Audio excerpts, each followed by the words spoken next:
My name is Diana Shepard, and I'm the editorial director of Divorce Magazine and a facilitator for the Divorce School. Today's topic is entitled Parental Alienation, How to Detect, Prevent, and Overcome Its Effects, and my guest is Dr. Benjamin Garber. Dr. Garber is a licensed psychologist, a former guardian ad litem, and a parenting coordinator. With advanced degrees in child and family development, clinical psychology, and psycholinguistics, Dr. Garber has served as an expert witness, educating the court about parental alienation. Welcome, Dr. Garber. Dr. Garber, what is parental alienation? Thanks for asking, Diana. It's such an important topic today in our family courts and in our families in general.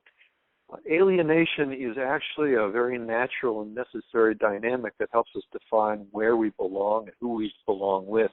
When alienation breaks groups apart, it becomes a destructive dynamic. In particular, when co-parents are in high conflict and either parent exposes the child to negatives, unwarranted negatives about the other, the result can be a very destructive process for the child, causing the child to feel a loyalty bind, as if loving one parent costs him the love of the other or is a betrayal of the other. We call this dynamic generally parental alienation, and we work very hard in psychology and in the court system to try to avoid it happening and help children who are caught in the midst of this dilemma as best as we're able. So why does this happen? I wish I knew the answer. I'm not sure that anybody does clearly. What we conclude about the parents who engage in this very destructive process is that the stresses of losing an intimate relationship, whether through divorce or otherwise, can cause people to act out in very selfish and immature ways. Putting your own needs first before those of the child is destructive to a child and is antithetical, is counter to the needs of the child, him or herself. That's the best that we understand about what happens. The stresses of an adult breakup can interfere with a person's ability to behave in a mature and child-centered way. Dr. Garber, what are the warning signs in terms of the other parent's behavior that he or she may be trying to turn the children against you? Well, once again, I wish that we had a clear set of criteria. Unfortunately, we don't.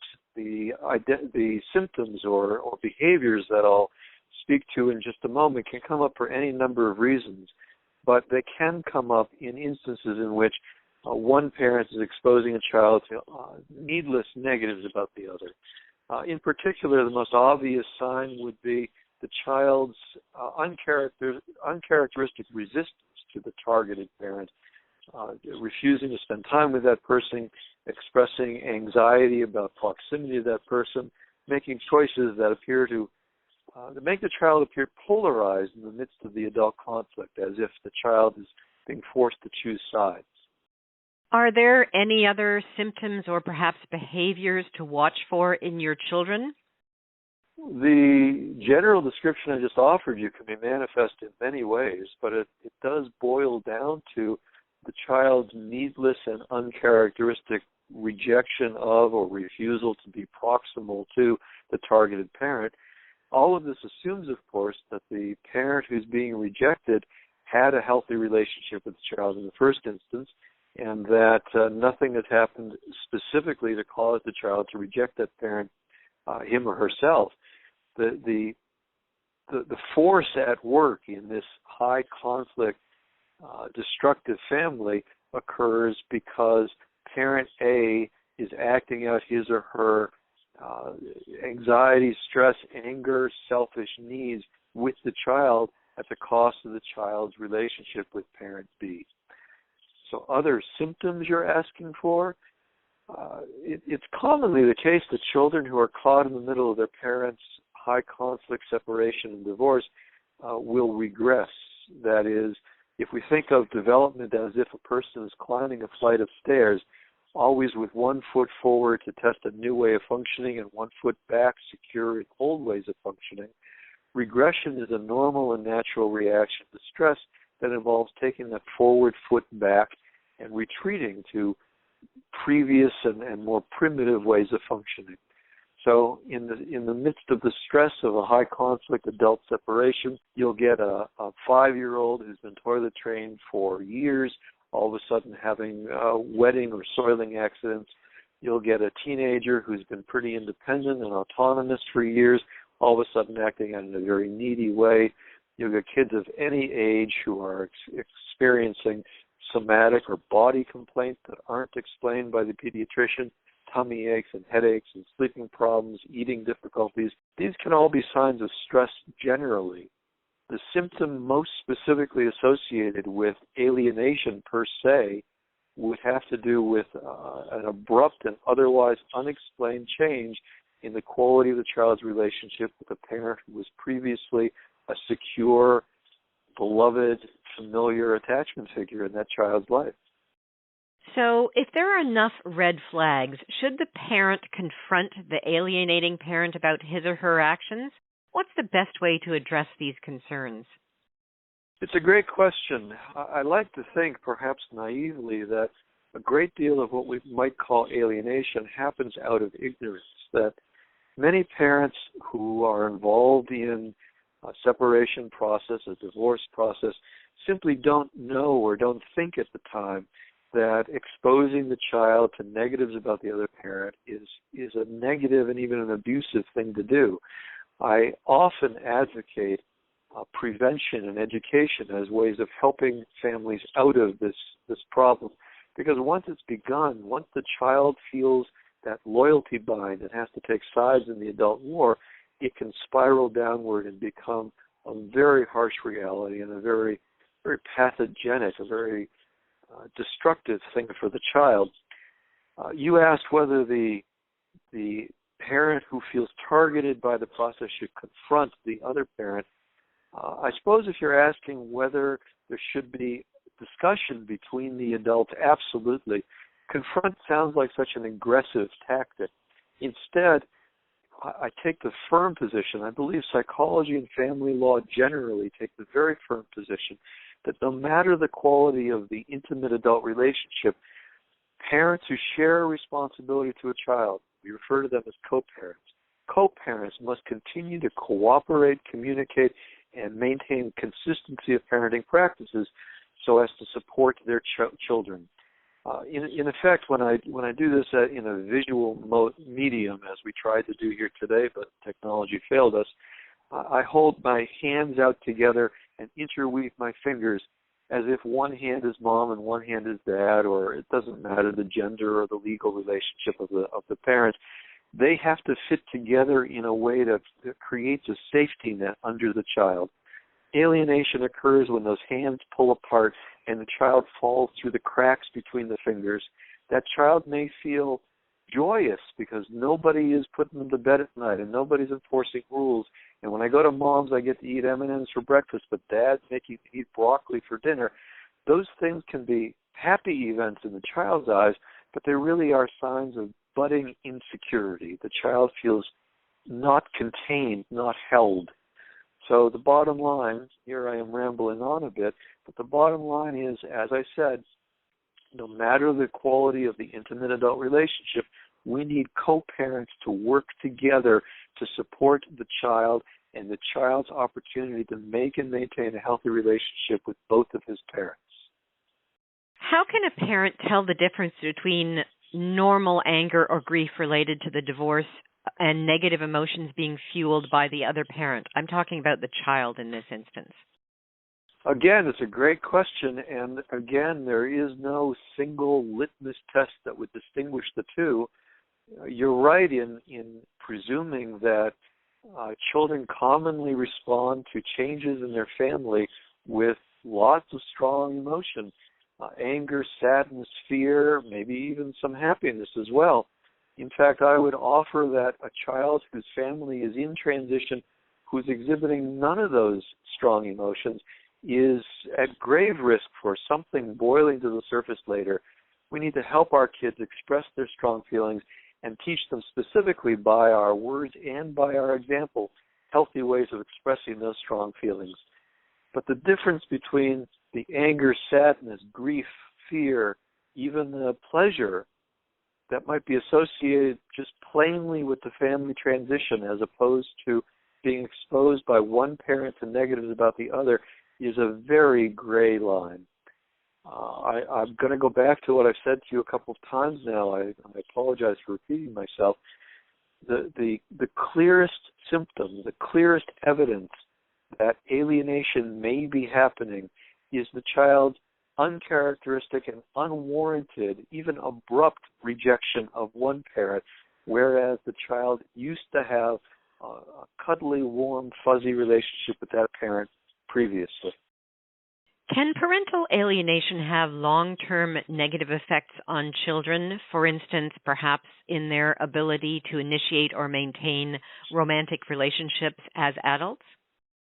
Yes, absolutely. And even more broadly than your question poses, being taught early in life that you have to choose between the people who care about you, that loving one person is betrayal of another, can undermine a child's ability as they reach adolescence and adulthood to develop appropriate self-esteem and healthy relationships generally, not just healthy intimate relationships as they grow into adulthood. I'm sure that most alienating parents think that their actions are justified. I'm wondering if they can ever really be justified. I'm thinking about circumstances where the other parent is emotionally or physically abusive or has an addiction or maybe suffers from a personality disorder. Well, that's a dilemma, and it's a dilemma that's heard by the courts all the time. A parent, for example, who is court-ordered to send her child into the care of a co-parent who is known to be a drug addict or is known to be inappropriate with or around the child, that parent is on solid ground to remind the child before a visit, before contact with the other parent, do you remember how to dial 911? Do you know that the neighbor is going to be there? General precautions that will assure the child's safety and might in some eyes constitute alienation, but where those warnings are warranted because the other parent is known to present a danger of some sort, abuse, neglect, unresponsive, insensitive to the child's needs, those sorts of things are necessary. Remember at the start of this discussion I said that alienation is a necessary and natural dynamic that we all engage in healthy families, regardless of their compositions.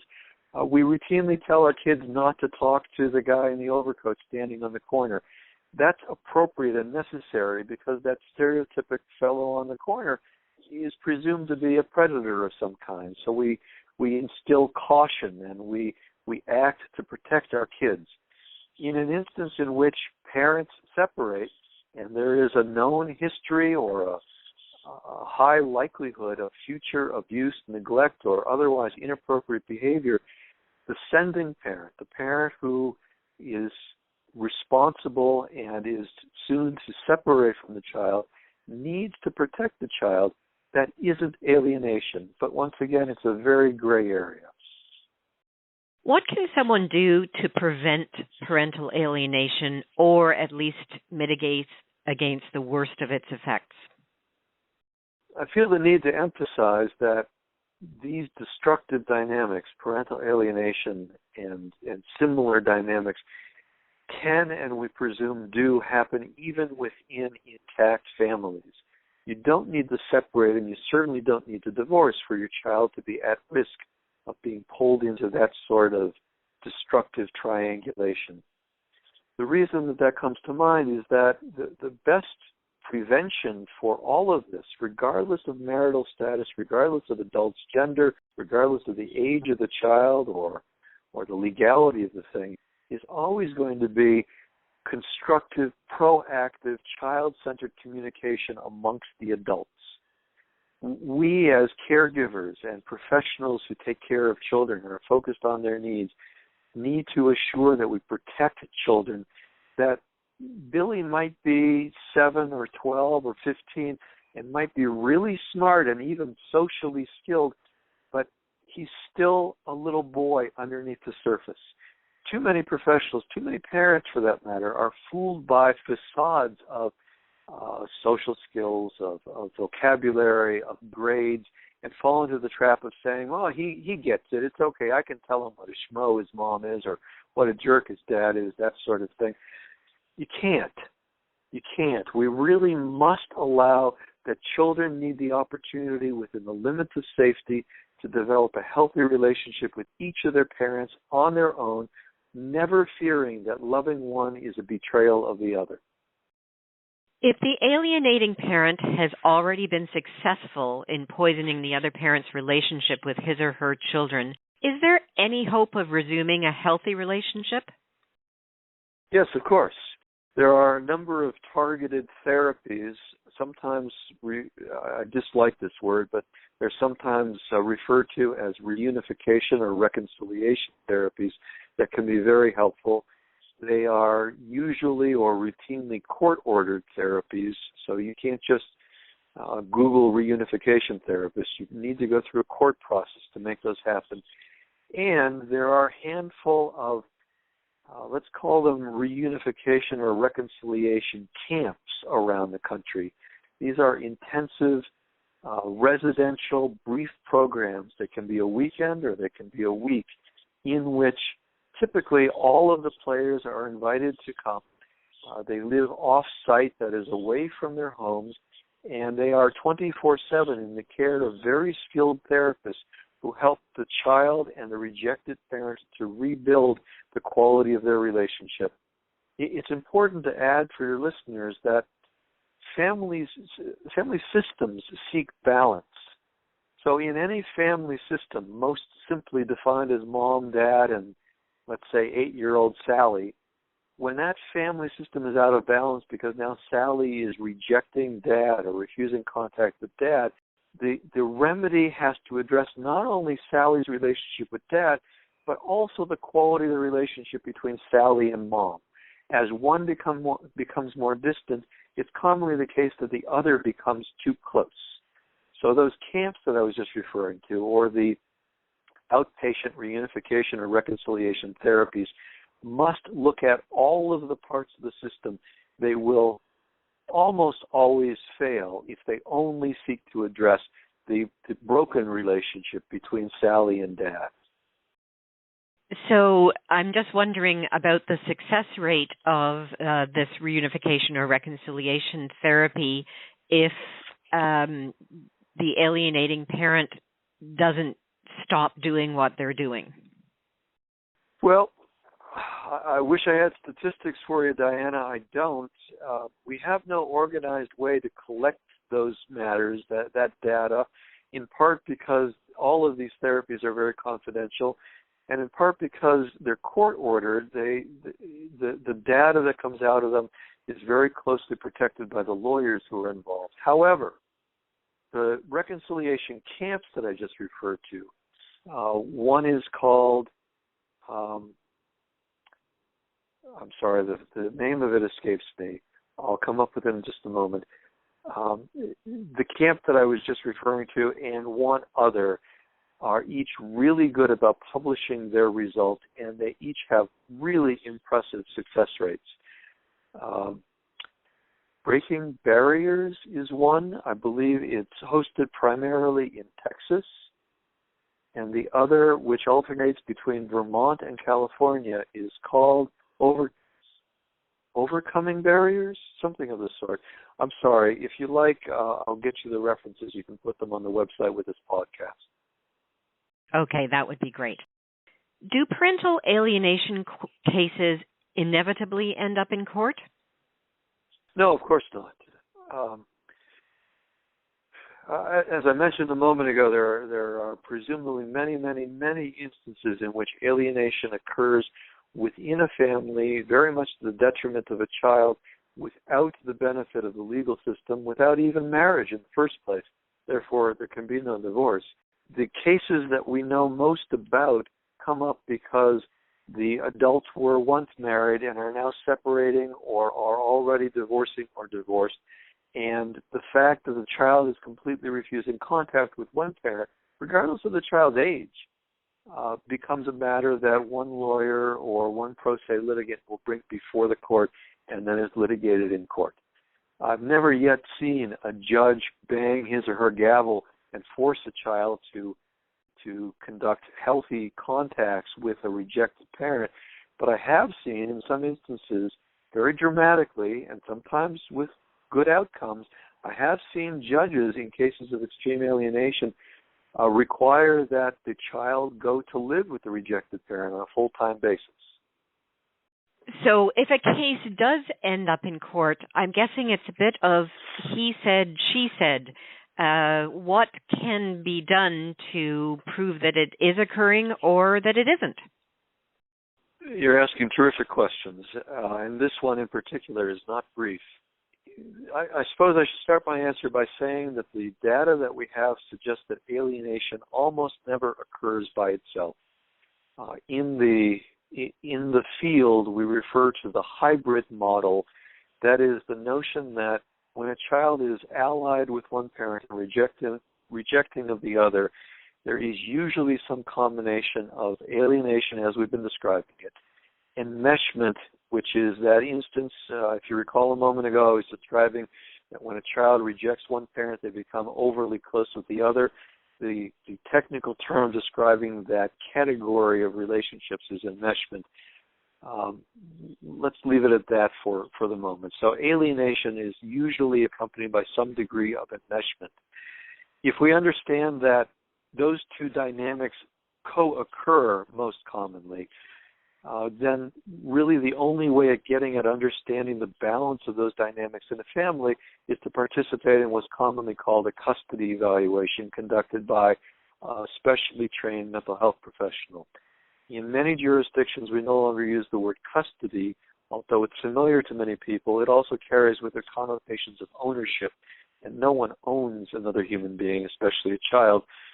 So the other key word to look for, the phrase that I use in my office, for example, is child-centered family evaluation.